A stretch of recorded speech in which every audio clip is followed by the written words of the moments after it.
Home the gold. He could be too far. No, he's kicking. Oh, what a catch! Puts a spicy forehand out in front of Naomi Morcilla. Move for the win. Team Canada. Garrett Woo! Santos with the layout grab. Oh, that fantastic grab. The claws of Chaffer. Canada just became the world champions. Yo, Canada and the rest of the world. You're listening to the Huckin podcast. I'm one of your hosts, Theo Wan from Toronto, Ontario. And I'm Danie Proby, and I'm from Vancouver, BC, and we are your coast-to-coast guide to all things Canadian Ultimate. So today, it's a bit of a weird episode. It's kind of like we have 1.5 main events, and we will have the president of the board of directors for Ultimate Canada, Andrew Portwine, on the pod to talk about the Ultimate Canada Invitational. If you did not check out our emergency podcast episode, you should listen to it because we kind of break down some initial questions we had about this tournament. So this is taking place of CUCs. There's going to be bid allocations for Club Worlds. It's really, really exciting. And so having Andrew Portwine on this podcast is going to be awesome. So stay tuned to the whole episode. Listen to it. We're going to get lots of information out of him. Okay. For the other main event, we also have Shana Yates and Brett Campbell to talk about the origin story of the mixed club team, the Bunny Thugs from Saskatoon, Saskatchewan. Yeah, it's going to be exciting, Theo. But before we talk about the exciting stuff, let's talk about more exciting stuff. How was your weekend? The weekend was pretty good. Made the debut for AUDL TV, so got to commentate an awesome game, which we'll talk about in the news section. But I was able to drive to and back from Ottawa. So if you're from the East Coast, that's a decent drive from Toronto to Ottawa, just there and back on the same day. So left at I think 10 o'clock Eastern, got back at 2 a.m. Eastern. So long day, but good times. Got to see some history. Got to see a lot of people I've either played against or in one case, one of my friends who used to be my captain for Maverick, and seeing him score a couple goals and make some plays is really cool. So that was really fun to see a lot of action there on my weekend. But your weekend, you had some stuff going on too, because I saw it in the traffic story. So why don't we talk about that now? Well, first of all, I made traffic, so that's great. I haven't said that yet on the pod, so I'll be playing with them this season. I'm very excited. It's been since 2016 since I played for them. I feel faster, smarter, fitter, all the things. So it's gonna be a groovy year. I'm really excited by the leadership and the coaching philosophy, honestly. But I can talk about that another time. This weekend we had our retreat, so we had a longer practice to try to emulate kind of what a tournament weekend would feel like. So we had to start right at 8 a.m. and we went hard for 3 hours in the sun, very little breaks, to kind of get us mentally and emotionally and physically ready for what tournaments will be like, because we don't have a lot of tournament prep. So after that, we all drove out for a couple hours to one of our captain's cabins, Fran Wager. She lent us her cabin for the 2 days and the night, and it was super fun. So people had tents in the backyard.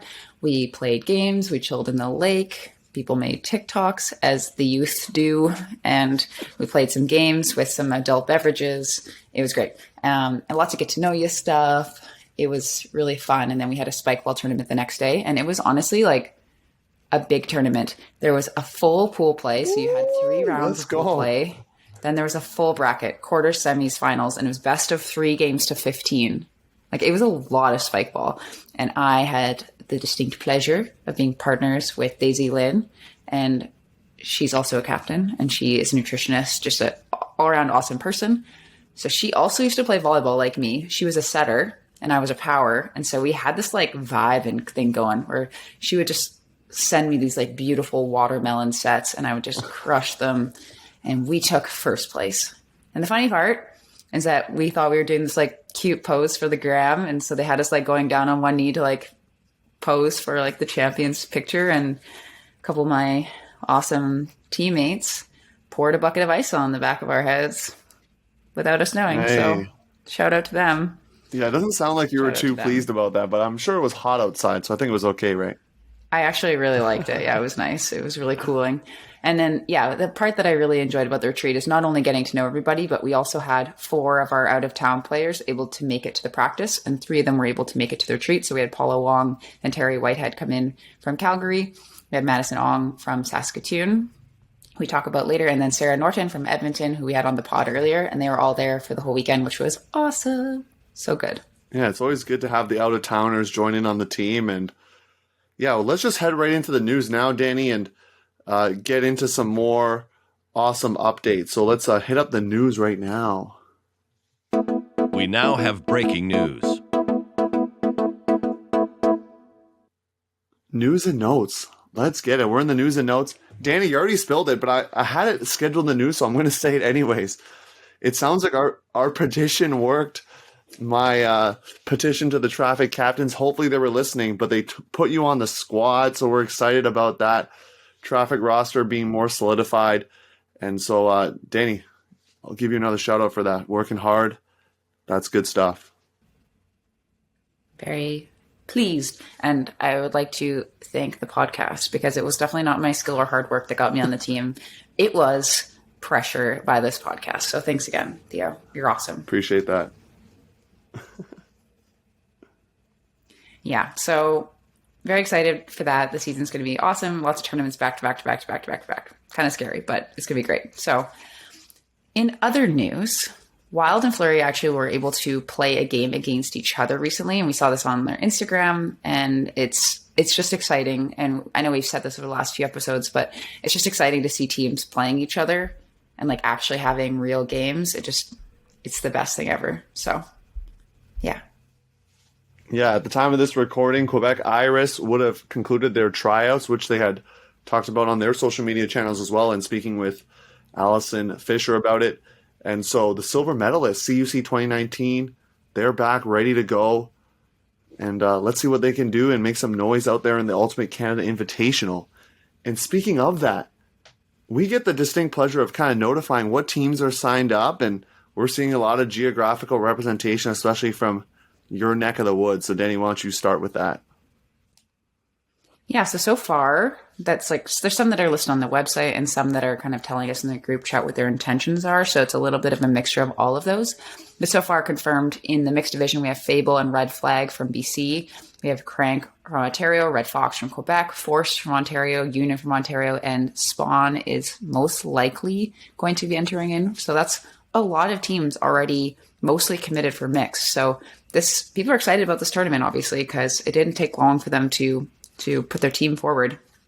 Now on the women's side, what we know of so far, Iris is going to be going, Traffic is likely going, Fleury and Wild as well. So we have 4 really strong teams from very different places geographically planning on making their way to Ottawa.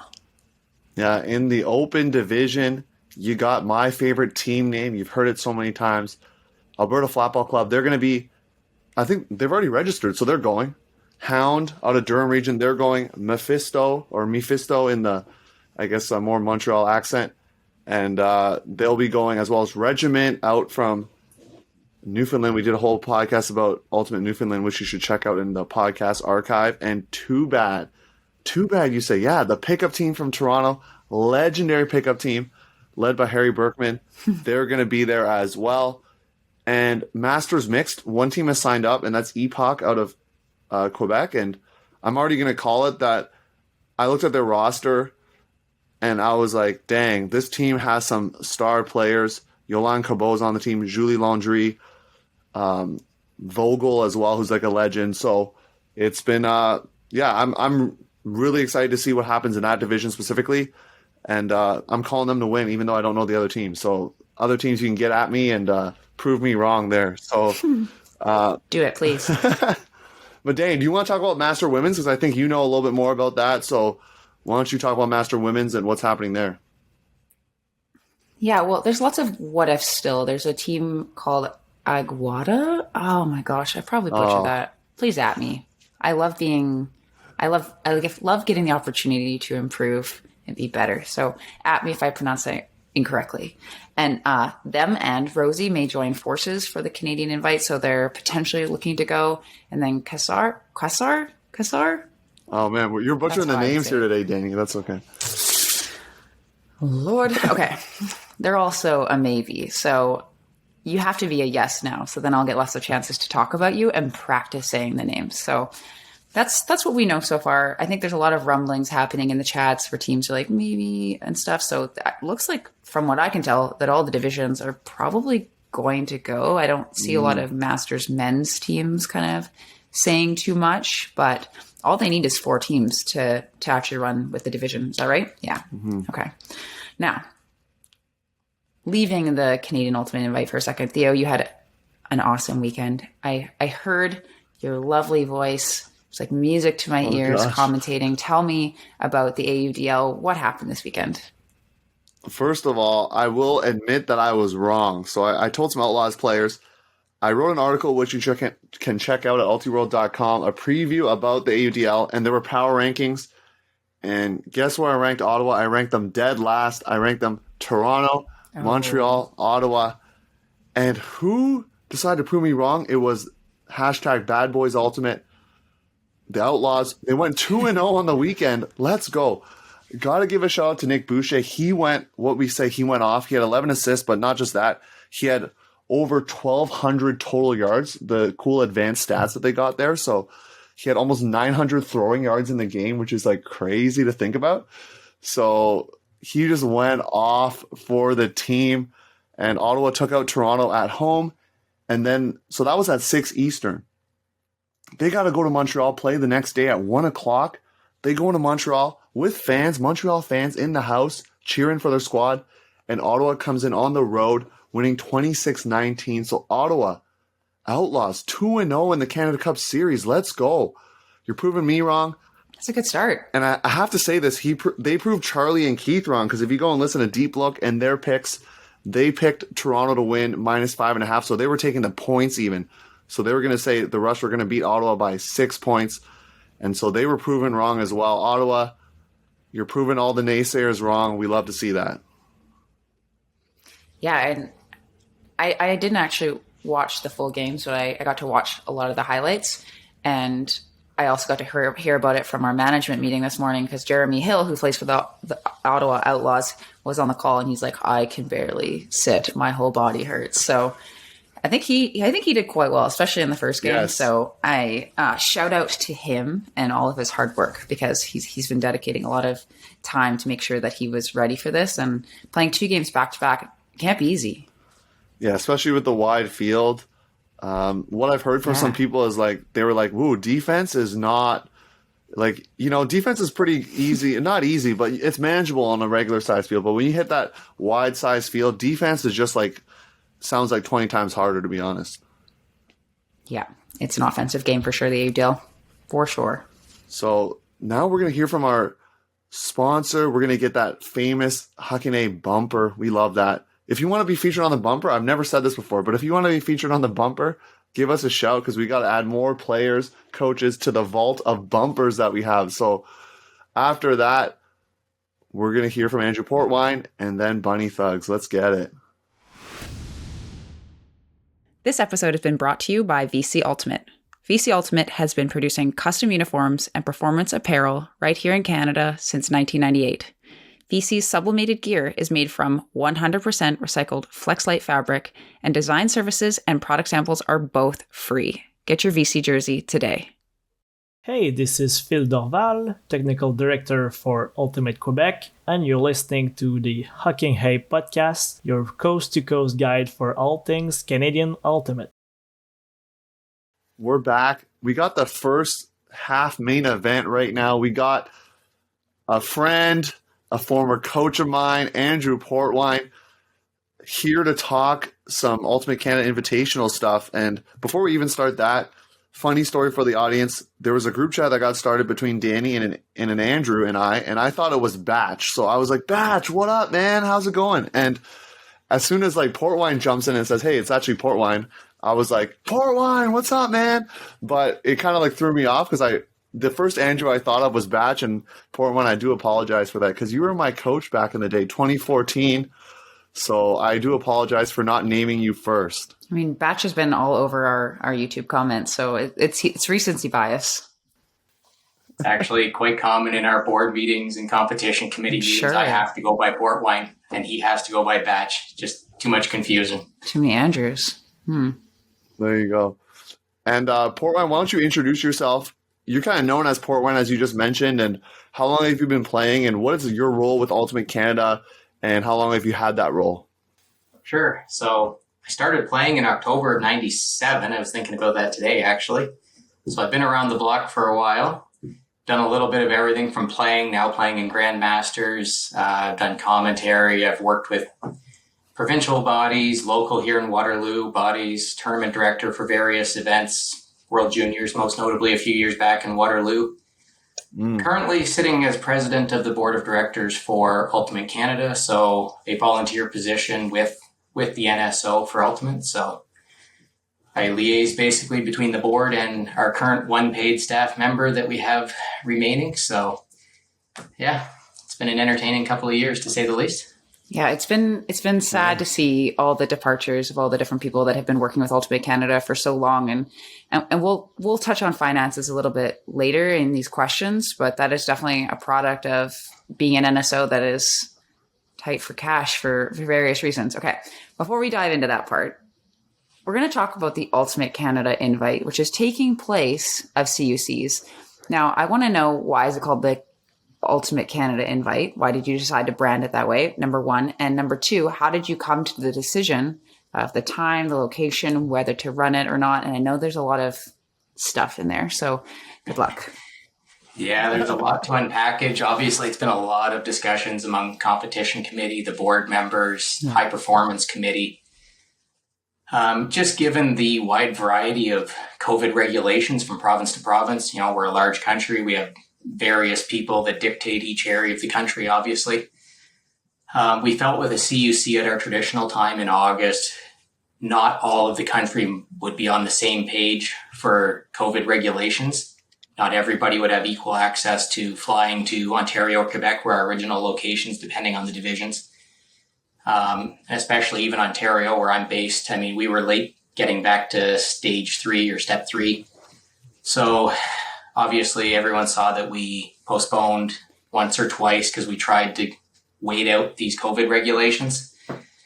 We got to a point where we basically had to open registrations or cancel the event. We were sort of in that window. Given where our host locations are, the weather turns quite poor, as Theo, you're well aware, living out here. Once you hit basically October, you're not really playing much quality outdoor Ultimate at that point in time. So we decided to make it an invitational because it allows whoever can travel. And at the time when we announced it, whoever could travel, whoever wanted to travel. Some of it is regulation, some of it is personal comfort, whether you want to make that trip. So we wanted to have an opportunity for players to play, and hopefully at a higher level, a good level of competition, but access for everybody that chose to play. So we announced our registrations in enough time to let us organize. We found, we found some dates that worked. Because of postponements, we didn't stay with our original locations because the fields were no longer available, just given other events they had on the dates that we were backing up to. So Okiwa was proactive enough and kind enough to step forward and actually host, back-to-back events for us, which is great. And again, Ontario being a little late to step 3 is why we postponed the Brampton location and postponed those dates, a couple of times, because we just didn't know what Ontario was doing with COVID regulations and whether we could even host an event. And for those who haven't, first of all, we plugged this already, but you got to check out the emergency podcast from us so that you can get more details of what the breakdown looks like. But one of the big things that came out of that was 2 days instead of 3 days, right? So that a normal CUC would be. So what was the decision-making process for that, and how did that come about? Some of that was field availability. Some of that was cost and organizational. We're down to one paid staff member at this point in time, as it's been a challenging couple of years for us. Some of that was willingness for folks to travel. We weren't sure what registrations would look like, coast to coast. But we wanted to make sure that everyone had an opportunity to play as best we could. So a lot of it was field availability at this time. And we're going to endeavor, obviously, to make the best schedule we can to get a full amount of games in if we can, even though it's 2 days. And Portwine, this is going to be the spicy question that many people on the Instagram were asking about. Yeah, so as Danie said, it's the money. It's show me the money. And we had some people say, hey, you're cutting a bunch of services, $45 a player. What's up with that? So why don't you give the answer to that? Because that's what a lot of people were saying to us. They're like, what's going on here? So can you kind of talk about what led into the price point and the costs that are associated with running this tournament, multiple ones, right? Back-to-back weekends. So can you give us some more information about that? Yeah, I mean, just on the very surface, if you go to the long and short of it, it's typically a 3.5-day event. We say a 4-day event, and you pay roughly double what we're charging. I think it's $70-something a player, if I recall. So we've basically gone to about 50 or 55% fees, give or take on my math there. We're also at about 2 days instead of 4. So right away, it's prorated basically for the amount of time we're using the fields. If you want to dig deeper, Ultimate Canada is not funded by Sports Canada. We are a player-driven organization. Obviously, people know we have 1 or 2 small sponsorships, Discraft and VC, but certainly not enough to sustain these types of large events at a discounted rate for the amount of players that are coming. So we're player funded. So everything that we take in for these events allows us to give the services that we typically give. So $45, currently we obviously need fields to play, water. Yes, we're cutting out some services, but we're still providing the necessities, insurance, medical coverage, which because we're in a pandemic, medical coverage has gone up for people at the site because they're using extra equipment, extra precautions. Staff need to be spaced out, even not just the players.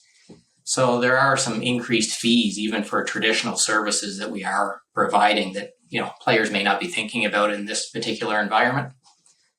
So player driven, basically we need to have player income to put on any events that we're doing. Yeah, it's something that I've noticed in Ultimate in general that you don't see in other sports. It's always seemed weird to me that people were curious, questioning, upset about costs of these events. And what other sport can you go to a tournament, have like shuttles, have literally like amazing food at the tournament, have all of these people like scorekeeping, like big like stadium for finals, like awesome parties. Like in other sports, you'd have to pay so much money to have such an incredible experience. Yet Ultimate players are just really used to expecting 11-star service for like 1-star pay. They expect 11-star service and expect everything to be volunteer driven. And then they expect, like they say, hey, Ultimate Canada, why don't I have these 18 things happening for me this year? They can't afford to even have employees. They had to lay everybody off during the pandemic. It's just, I think we kind of need to shake our heads a little bit. Like if we want to have all of these amenities and we want to have all these awesome things, like we do have to pay for it if we want them to be, we'll save this for another rant another day, but we got to start paying people for things. Like we're ruining our sport. And this is maybe a hot take for me, but I feel like we're ruining our sport by expecting everyone to volunteer their time always. Like, I think that's a problem. It's systemic in our sport. Okay, I'm done. Sorry. And TED Talk. I like it though. And if you look, I believe just today we posted a part-time position as an events coordinator to help us prepare for this event. Yes, it's a part-time staff for a limited contract, but that's still expense to organize this event. Someone has to organize it. It can't be all volunteer driven. Yeah. And then the other thing is, as everyone knows, and I listen to your emergency podcast, of course, there are some world bids on the line. Yeah. There's a world's bid coming up. So we need observers. Now we're going to endeavor to try and get Ottawa-based observers to save a little cost, but observers aren't volunteers. Yeah. So if we want to have semifinals and finals or the game to go, with observers, there's some more pay that we need to put out for stipends. They're not volunteers, right? Observers travel to go and do these jobs for players. Yeah. So there's tons of fees that are rolled into this. It just depends on what services and what level, right? Mm-hmm. Yeah, well, I'm riled up. So, okay, we're going to move on from that question. If you're listening and you have more questions about money, like I would love to have these conversations with you, because I think it's a really interesting part about the whole ultimate scene. And I think we should have another podcast episode of kind of tackling TDs and all the stuff that tournament directors have to organize and all the work that goes into those types of things. And Andrew will probably see you on again. Yes. I've organized some events too, and it's a lot. So I just think that it's an education issue. People don't know what it takes. People don't understand. And so hopefully having you on today and having you on again will shed a little bit of light on what it takes to put on these events. And like, we can't have all these expectations and not put our money towards making those things happen. So, okay, breathing. All right. Number 3, what are some continued measures that Ultimate Canada is going to be putting in place? Because we are still in a pandemic. I know Ultimate's happening, but COVID's still here. There's new strains, etc. So what are the things that Ultimate Canada is doing to try to mitigate any risk? Well, I'll start with the big one is, being that we're going to be in Ottawa, we're going to follow Ontario's local guidelines, provincial guidelines. And if Ottawa has any different or more stringent guidelines, we're going to be following the local guidelines.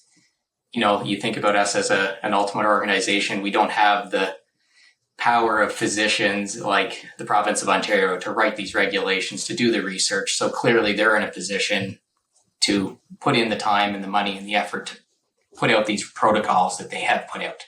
So that's first and foremost. Secondly, you've seen some of the services we're not providing are essentially the mass gathering site types of services, like a party environment. We are not going to provide a party. Currently, we're not providing shuttles to and from the hotel because, again, you get 50, 60 people onto a shuttle for UPI being a little farther drive, for 40 minutes or something from a downtown hotel. Probably not the wisest environment to be in.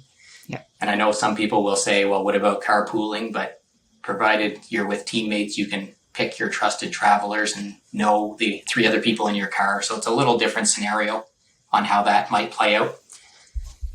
Beer garden. So again, the high gathering points, it seems to be party and beer garden are the common ones. But and then, of course, we'll have our traditional of the last couple of years, hand sanitizer around at the fields and at the water station and these types of activities that are sort of the new normal, obviously, nowadays. Yeah. Okay. So this is a little bit more serious, I guess. So say my team flies to Ottawa and then after the plane ride, somebody comes down with COVID related symptoms. What is the protocol? Has that been worked out yet? And maybe that's kind of in process right now for what would happen then. Does the whole team have to quarantine? Do we have to wait for a positive test? What happens there? Yeah, so that is something we're working on. Right. Ultimate Canada this year has got together. We have our medical working group, which I want to say is 6 or 7 physicians and a couple board representatives, from across the country. And they've been helping guide. So a lot of our delays on the event earlier on in wave 3, I guess it would be here in Ontario, but they've been helping guide us on some of our medical protocols. So we're still going to discuss with them some of these more detailed scenarios that could play out. But they felt that we were safe to host an event and we were comfortable moving forward with that. And we do have some time to get into these more granular details of the event. And I know we have a high performance and competition committee, and I believe we also have the medical working group meeting this week. So, we're basically meeting on a weekly to every other week, for all these groups to review and rehash what the scenarios could be on all sides, competition, health. I'm imagining a world where a team that is contending for a world's bid, one person tests positive, the whole team can't play. Oh no. I don't want to be that person. But yeah. We're all going to be double. It happened during March Madness. So yeah, it's not going to happen. I'm going to put that out into the world that I'm manifesting that it's going to run super smoothly and it's going to be epic. And I'm excited. I will say, in our list for registrations, we've recommended as an organization that people be double vaxxed before they take part. We also expect before they get on a plane, if they have any symptoms of even flu-like, anything that's remotely sick, that they probably shouldn't continue to come to the event. Same thing if they're at the event and you wake up in the morning, don't continue to the fields if you have any symptoms. I mean, it's fairly similar to what we've been hearing for a year and a half now, basically, right? Like, don't go around, folks, even if you have runny nose that may or may not be hay fever at this time of year, but you never know. So, yeah. Yeah, and we talked about this on our news segment about certain teams already signing up, especially a lot of teams out as far west, right, in Vancouver. So they're coming down, signing up. So, Andrew, you might not know the answer to this, but we know there's a minimum of 4, but do you foresee a certain maximum? I know it wasn't stated, and maybe I'll try to just press for some details here to give our audience some added information. So, well, I will say I took a look at 2:30 this afternoon for our senior divisions. We have 1 women's, 6 mixed, and 5 open.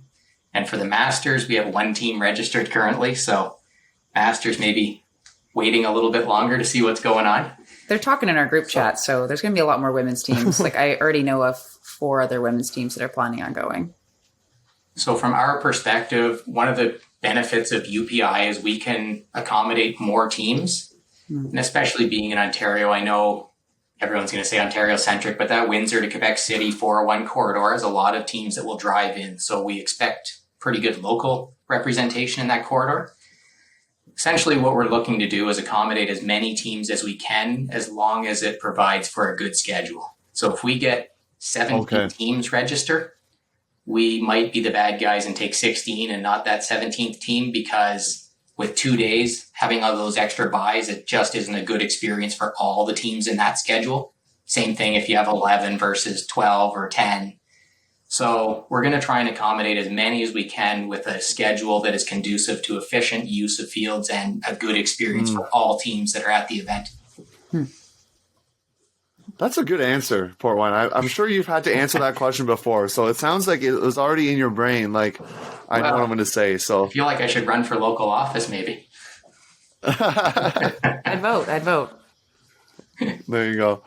And I know I've talked to some people that have questions about this, so I'm going to ask it on their behalf. But one WCC bid is going to come from the 2019 cycle, one from this cycle. In normal years, we've seen 3, sometimes even 4, if I'm not mistaken, from Canada going. So what do we know about that, if anything at all, right now? Well, I might spill the beans a little bit here. Hopefully my boss doesn't get upset with me. But so, yes, we're going to have 1 bid from 2019, 1 bid for this year. WIFDF guarantees us 2. So that's our 2 guaranteed bids. Yes, Canada typically inherits some others. The competition committee has been tasked with a Monday deadline to figure out where additional bids may or may not be awarded. So we don't have a final answer at this point in time. As I said, our groups are meeting on a weekly basis. So I'm excited, just like you, hopefully in another 24 hours, roughly, maybe get an answer from the high performance committee and see what their thoughts are. Might have to have some further internal discussions, but yeah. No firm answers, but our 2 guaranteed bids are going to be 1 and 1 based on pre and post COVID. I heard from a little birdie that it's definitely split on the competition committee. Like, I know that there was a bit of debate one way or the other. But from the people I was hearing from, they were pushing for more of the bids to come from this tournament this year, because teams have changed so much since the pandemic. But I can understand the other argument too, that it being in Ontario, it being during a pandemic, still the amount of teams that can travel, like there's some disparities and kind of unfairness one way or the other way you look at it. So I can understand why there is a debate. But judging from the amount of Vancouver teams that I think are going to be going, I don't really think that seems to be too much of an issue at this point. Yeah, I will say, having eavesdropped on a couple of the debates that they've been having in the competition committee, I see both sides, and I'm kind of happy I'm not a voting member in that room. Yeah. So Spicy. Hopefully they come to a consensus in the next, like I say, 24 hours or so, and then we'll get it out there as soon as we have an answer. Yeah. Well, yeah, by the time this airs, I guess there'll probably be an answer, and we can post on our social media if we hear from you. I will say the one thing maybe to appease, you were saying that this year, because teams have changed so much in 2019, WIFDF is also looking at changing some of the regulations for the teams that are getting a bid from 2019. Typically, you have to have 80% of your original roster. I think they're looking at adjusting, you might be able to have 70% or a lower number of your 2019 roster and have a bit more turnover because of the delay.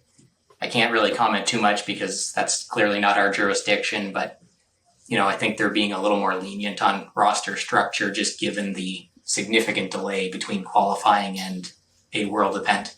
I didn't even think about that part of it. That you had to, I thought it was, my brain just thought it was just the team, not necessarily the percentage of players, but that makes a lot of sense. I feel like teams will even have a hard time getting 70%. Yeah. Like I'm not sure the percentage. I'm just sort of picking numbers at 80 and 70. I know basically Class A players are your people that qualified, and you can sub some out. I mean, with a year difference from qualifying to playing normally, there could be injuries. There could be different things where you need to bring subs in anyway. Yeah. So that's fair. We're sort of anticipating WIFDIF and their leniencies as well. Yeah. Okay.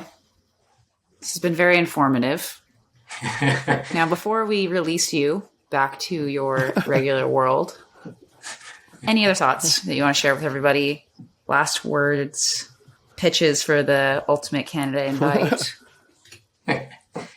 Mostly, I hope teams will register and come out. We're really just wanting to put on a tournament where people can have an opportunity to play, and ideally, in my eyes, at a high performance level. We would like to get the best teams out as if it was similar to a CUC. We know that may not happen on a coast to coast basis, but I would encourage people to come out. I mean, we haven't played in years, and if you're like Ontario, I played one league game this week. It just opened up to even play. So, to get out on a field and just be around friends, have the camaraderie, challenge yourself, challenge your COVID body, just get out and play. Okay, this is my most burning question, and it's going to be on the fly here, but is there going to be merch? We are still working on that. I'm not sure what the status of that is. Truthfully, I've been focused more on the competition side and working with the competition committee. So, I mean, I feel like your priorities are a little messed up here, but if you can look at Theo, if you're watching the podcast on YouTube, you can look at Theo. If there's a merch tent, we should throw some Huckin A swag in there because you can get yourself let's go. a Revo hoodie like Theo's wearing right now from VC. VC's awesome. Anyways, that's my point. I'd buy some Ultimate Canada Invite merch because it's going to be it's a one-time thing. Yeah. I would hate to commit to that right now because I also suspect that if teams are coming, there's going to be a last minute pinch on uniforms to be designed and printed, likely by VC. So true. I might be putting them under the gun by committing them to having merchandise for the event as well. So I'll hold and wait on that one. True. No, this is very awesome to have you. Thank you. And it was a very last minute request from us, and you've been really generous with your time and answering all of our questions and all the questions that people have sent in as well. So big shout out to you. Not a problem. It's nice to be on. It's good to see Theo again after so many years since the old coaching days. Good times.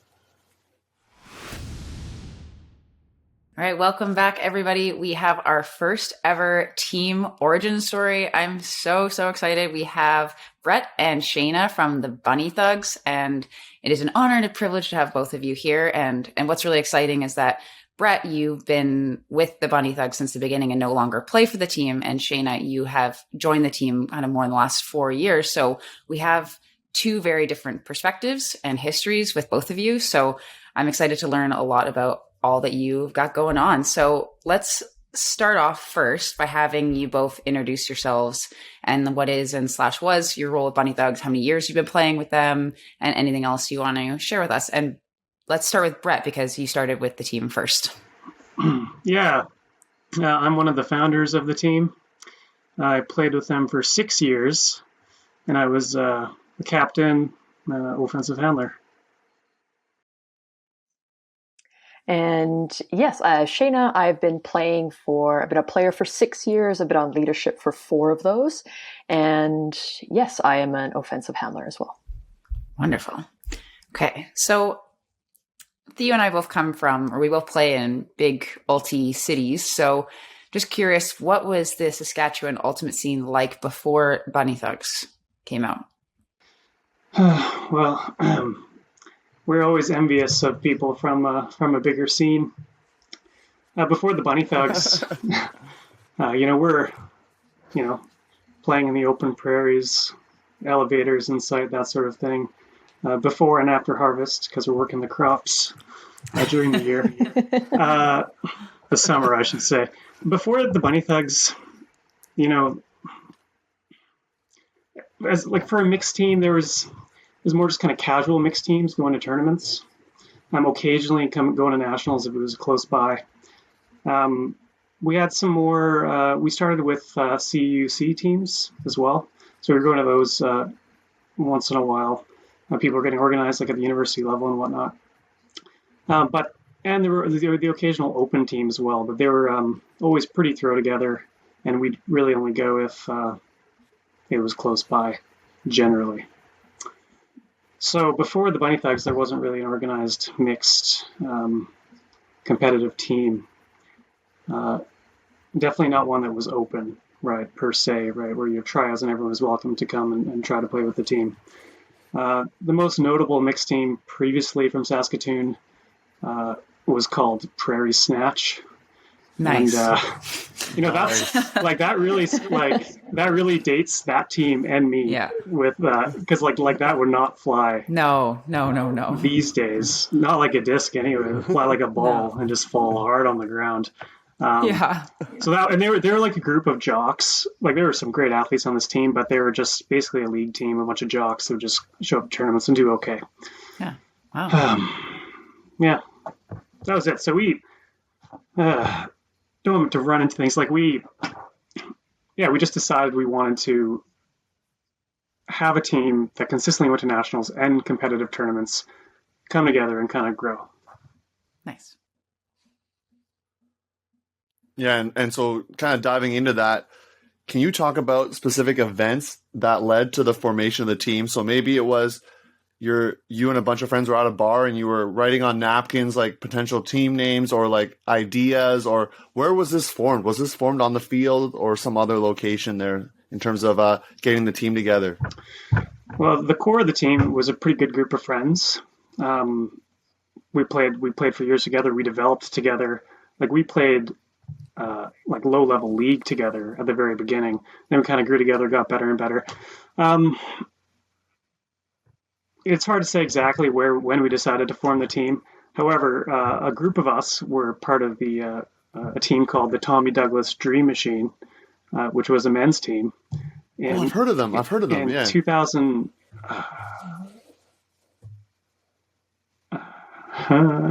2000. Well, this would have been like 2010 or 2011. 2009. Or like kind of closer to that time? Well, 2009. Okay. Well, we were the university team, the Tommy Douglas Dream Machine, and we went to Ottawa in 2006 for CUC.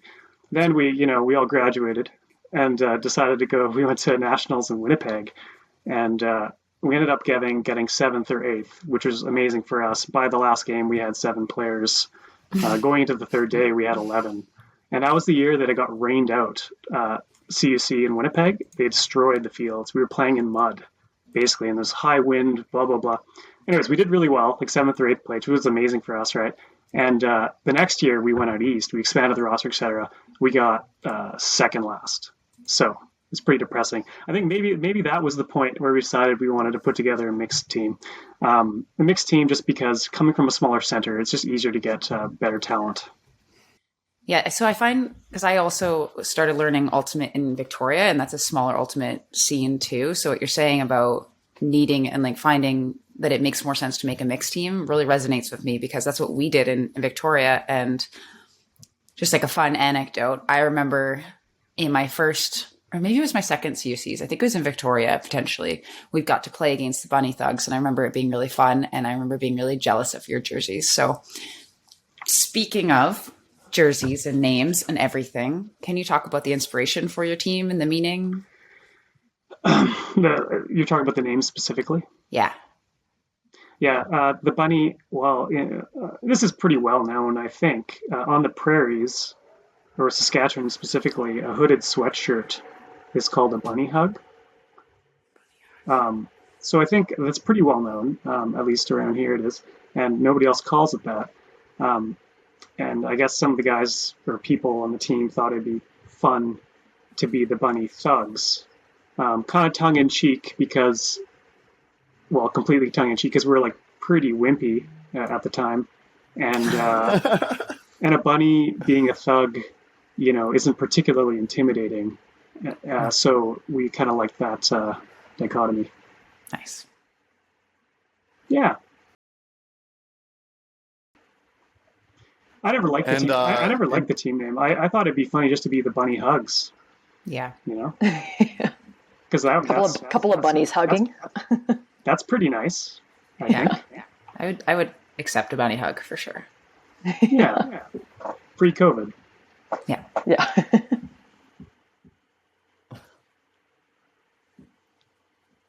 And I'm coming up with an on-the-fly question here, but has the logo changed since its inception, or has it stayed the same? It has changed. Yeah, it has changed. The initial, maybe Danie, what you liked about the initial jerseys, we kind of had tank tops, which was always kind of fun. We liked that. But it was a hand-drawn. Oh, right at the start, actually, it wasn't a tank top. It was a shirt, and it was drawn by a kind of a member, a captain on the team, and it was just kind of a bunny with a hood up, and it had wheat sheets on the as the cords or whatever. So that was kind of fun. And then shortly thereafter, we changed it to tank top style, and it was a bunny, again looking quite with. It looked like it had bad intentions, and it's kind of like holding its hand like this, like a gun. Yeah. And then since then, what has it changed to, Shana? It's changed again. It was kind of a Raptors, right? Yeah. So we had, I know when we went to PAUK in 2019, previously before we started the USAU circuit, we got some backlash from the name, so we changed it to bunnies, and so we changed the logo. And so it's a bunny. You can see I'm wearing this one right now. It's just a bunny, just holding a frisbee, and then just with a bunny hug. And then you can see kind of the Raptors and we have the Raptors sort of jagged lines there. So that's the most recent logo that we have. Yeah. Can you talk, because I can understand why there would be pushback, but for people listening, maybe it's not that clear. Can you talk to that, Shana, a bit about why that was an issue? Yeah, absolutely. I mean, especially coming into the States, and we had a name called Bunny Thugs, and especially like Brett previously mentioned, a bunny with a hand like this, and it's not great, especially coming in to the States and talking about gun violence and all of this horrible stuff surrounding that, and then this team sweeping in from Saskatchewan with a team name and a logo like that. Not what we want to be known for, and want to put that sort of, put us in that spotlight. So that was something that they brought it up to us, and we said, yep, 100%, we will change that. And which has definitely started the conversation that was already happening about kind of rebranding and what does that look like, and we should change the name and the logo and that sort of stuff. So it started that conversation as well, and it really put that into motion, which I think is wonderful. Yeah, and I mean, I think I would love a jersey that had bunny hugs on it, or just bunnies. Everybody loves bunnies. So yeah, rebrand is totally great. Yeah, I appreciate that sentiment there for sure. And Brad, another question for you in terms of the beginnings of the team there. Some teams they start out hot and do really well. Toronto Sixers being an example where they were actually be able to be really successful in the first couple of years of existence. So what was the first years of existence like for your team? It was tough. It was a tough go. But we're as I said, the core had been playing together for a long time. So what was tough, I guess, was just adjusting to a more consistent, higher level of play. Recruitment was hard, retention was tough, and we didn't really know what we were doing. Right, we had a couple strategies, and we just kind of rolled with it. Right, so that was definitely difficult. Our goal at Nationals was always top 8. We're like, let's make top 8. That was always our goal. So I think fairly modest. And we succeeded in that goal pretty much every Nationals we've been to, with the exception of one, and I wasn't there. So So there you go. They got ninth that year though, which is great too, right? Winning all your games the last day or whatever. Yeah. So it was definitely a learning experience, a lot of growing, but I thought it was we were always happy with our results. Speaking of results, I think Brett, you can start with this question, and then Shana can back clean up here. But what are some of the accomplishments? I know you talk about finishing top 8 often, which is great, especially if you're a team that maybe can't play against other teams often throughout your season that are at your level anyway. I think that's a pretty big accomplishment. Brett, was there any other notable accomplishments in the first formative years of the team that happened for you?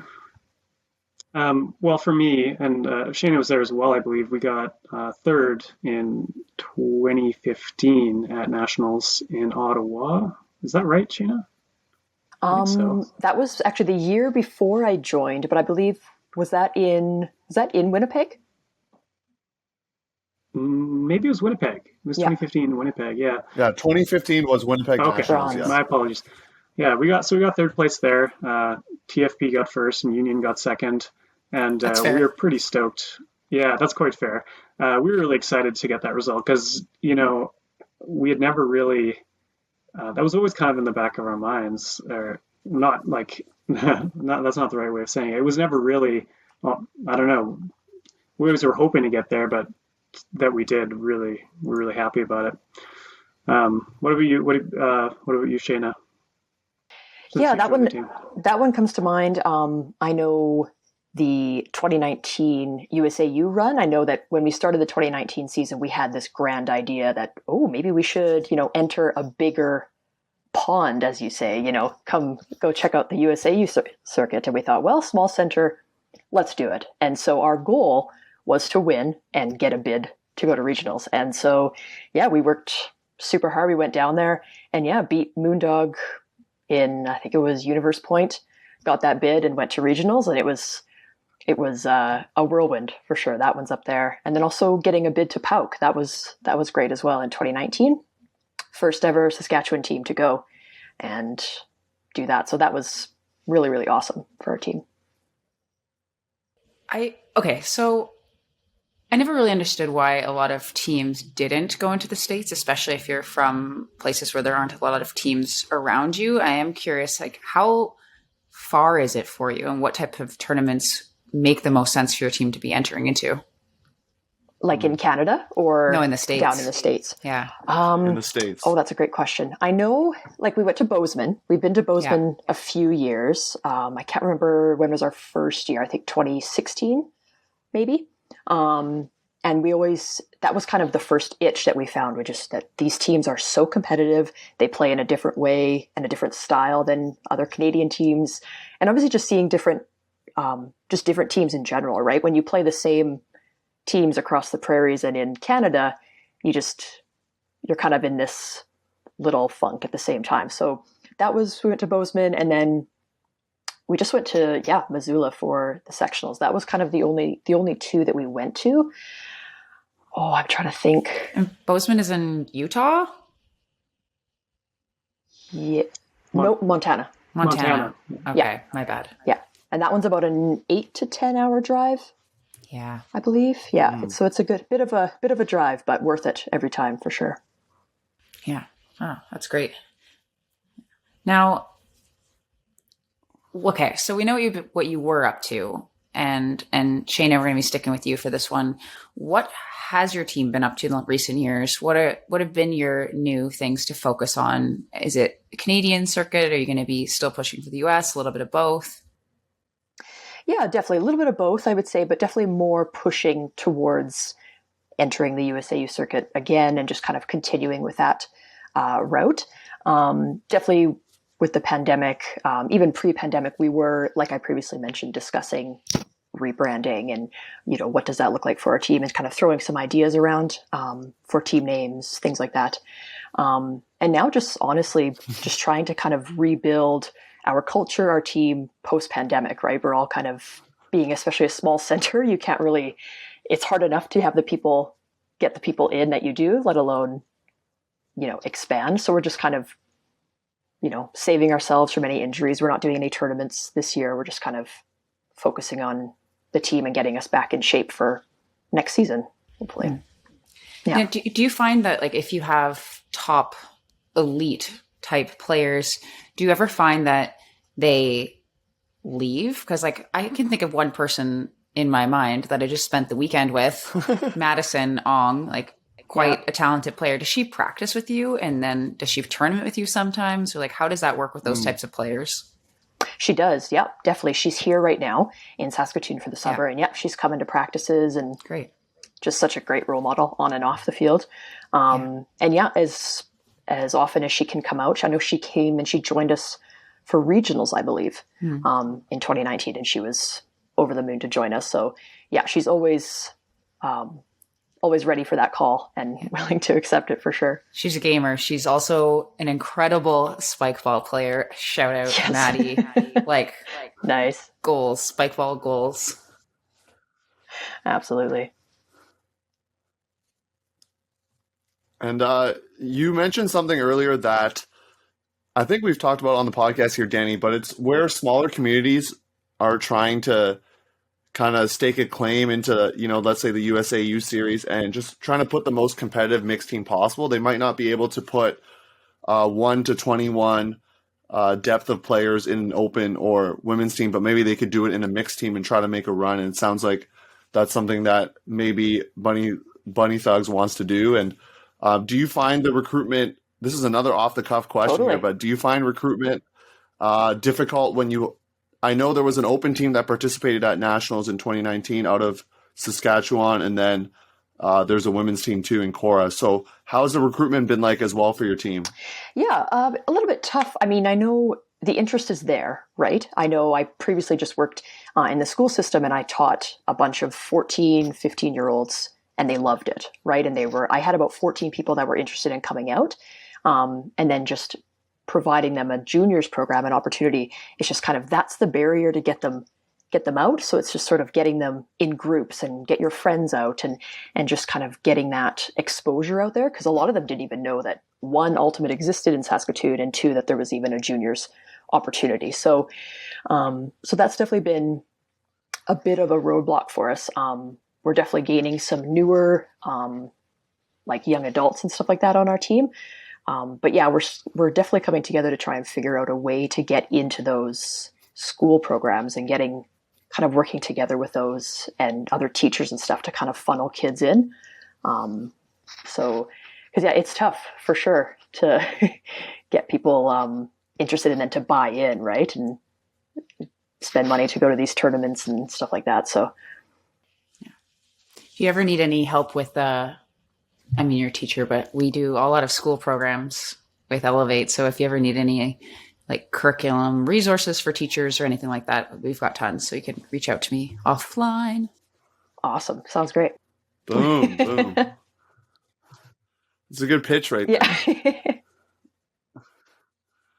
So now we got to talk some spicy stuff here because we like that on the pod. So rivals. Every team has got rivals. Teams, they have either like a friendly rivalry or they just like a really like bad blood, like really don't like this kind of team. So Brett, we're going to start with you, back with the original Bunny Thugs. And when you first started, were there certain teams that you love to play, but they're also kind of your rivals as well? Yeah, I guess what comes to mind is the Rogue Hippo team out of Edmonton. At the time, and we actually, two of us, Joelle, who also was one of the founders of the team, and me, played with Rogue Hippo at Nationals in 2011, and then we started the Bunny Thugs in 2012. But we just played against them so much. Like, they came to our local tournaments. We were playing with them previously when some of them were on Cycloplastique before that. But we just played them at Nationals and some of the Prairie tournaments so often. It kind of became a joke a bit, because often at Nationals, a few times we were in the 7-8 game playing against each other. But we were all buddies, and again, we're very similar, right? Two small centers, just trying to make it in this big country, having our dreams dashed time and time again. I forgot about Rogue Hippo. We played them too. Yeah. Yeah, some legendary names out there in the Prairie provinces. It sounds like you guys have some creativity there. So Yeah. It used to be. Shayna, what about you? Oh, sorry. Go ahead. Oh, I just was going to say it used to be like R. They used to be called Amy's Rogue Hippo, and then they dropped Amy. I don't know what happened to Amy, but so I don't know. We could cut that from the podcast. I guess that's not necessary. Shout out to Amy, wherever you are. On to you, Shayna, for a more recent and relevant rival. Nice. Yeah, Rogue Hippo was definitely the first I was going to say. I agree with you, Brett. But I think now, more in recent years, I would say PBHG, Pretty Boys and Handsome Girls out of Winnipeg.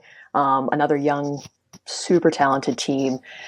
We lost to them in what was that? There was the semis in 2018 at CUC's on Universe Point, and it was back and forth. Such a great spirited game, super competitive. But yeah, there was always that mutual respect there as well, like on the field, super competitive, but always cheering each other on off the field. So that was, I would definitely say, PBHG recently. It's funny that our rivals were 8 hours to the west, and now they're 8 hours to the east. Exactly. When will it go back west? Oh, it's close. It's very close, baby. That's awesome. Well, okay. I love hearing about the rivals, so I could talk about that all day. And I've never been able to play against that Winnipeg team, so I have no shade to throw at them. But yeah. So, okay. Fast forward 10 years down the road, people are talking about your team. What do you want them to say about your team and your legacy? Nice. I know when I started, I know there was this idea, and it was vocalized that we just want, people from our community to come together and look back at all the hard work that we put in to make something special. And I always remembered that. And I think that sticks with me still. And just looking back at that. And one of the biggest things that I've also heard from other teams is the grit, I think, that this team has. We always kind of have a little bit of that underdog energy. But you see time and time again that, obviously we don't win everything, but we definitely give it a very good shot every time.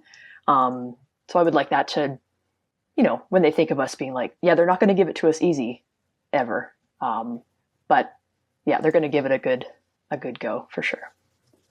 What about you, Brett? 10 years from now, I'd be delighted if the team is still around, Yeah. And hopefully it is, right? Like a lot of, there's only a number of teams in Canada that have been around more than 10 years, I expect. Mixed teams specifically, right? They seem to be event-based a lot of the times, right? Like in the past, it's like, oh, all the top guys on this men's team, all the top women on this women's team came together to make a super man and women team. Watch them beat up the little bunnies and the pretty girls and handsome boy or whatever. The big hippos. The big hippos. Those hippos can't run. So often, and even some of the mixed teams don't. Some of them aren't even. I don't know. They just haven't. Yeah, they seem to come and go sometimes, right? So it'd be amazing just to still have the team in place. Mm-hmm. It seems like the mixed teams from more isolated ultimate scenes seem to stick around a little bit longer. I feel like in cities like Vancouver, they pop up and change seemingly so frequently. And I think that's most likely a testament to the people that are like putting in the work, like you two, like sticking with the team for a good amount of years and investing in people and investing in growing the program. So y'all have been doing some great work out there. It's been really, really exciting to follow your journey, and getting third place and making it fourth place at CUC's is awesome. It's awesome. Thank you so much. Yeah. Any last words for the audience here before we sign off from you? Maybe you want to do a recruitment spiel or something, come over to Saskatoon and play with us or something like that. But any final words from our two wonderful guests here today? If you're looking for affordable housing, come on down to Saskatoon. Yeah. We've got rivers. We've got sunny skies. Yeah. We've got a great There's a house. Yeah. There's a house at the end of my block, $330,000, kind of sucks, but it's next to a synagogue and a park where you can throw the Frisbee. Yeah. And we'll carpool. It's close. We'll carpool to practice together. It's all about the hangs. That's what keeps you around. Yeah. So we're here for that. I mean, I know Theo is looking to move, so It's true. I don't know. I don't know if Saskatoon is where I'd move. No offense, but it's too small for you. I haven't. Too small Sorry? for you? Yeah, I think too small. I haven't lived out in anywhere other than like major cities, so I don't know if I could live out in the country somewhere. You never know until you try it. Yeah, I have your email. I'll send you some brochures. I'll send you some things. It'll be great. It was plus 37 a couple weeks ago. That's No, too thank hot. you. It No, was thank minus. It'll be minus 40 in 6 months. So. Oh, also no, thank you. Oh man, I need it mild. Danie sounds like she doesn't want to move either. We're talking about that grit. Yeah. No, we appreciate the laughs on the podcast here, and thank you both for taking time out of your day to talk about your team. Yeah, you mentioned no tournaments happening this year for your team, it sounds like, so we hope to see you in 2022 at the Canadian Ultimate Championships or whatever that looks like, and perhaps making some noise in the USAU series. I know I saw your team make it to regionals, and I was really excited for you taking down Moondog, as you mentioned, so that's a pretty big deal. So thanks you both for coming in and sharing those stories. Yeah. Thank you so much for having us and for putting a spotlight on the Prairie Ultimate scene. Really appreciate that. That's awesome. It deserves it. Thanks. Thanks everyone for tuning in to our episode. Next week, we are going to be talking all things Team Canada U20, and near and dear to my heart, super excited. We're going to have Alex Lamb and Karen Hatch on the podcast to talk about prospect camps, tryout announcements, everything that you need to know about it. So thanks again for tuning into this episode. As always, hit up our socials. We are Huckin_A on Instagram, Twitter, on Facebook. If you want to contact us, we're always available. Slide into our DMs, or you can email us at huckina@ultiworld.com. Thanks again. I'll see you next week. Hey, this is Dom Ryu from Stella Ultimate in Ottawa, Ontario. You are listening to the Huckin A podcast, your coast-to-coast guide for all things Canadian Ultimate.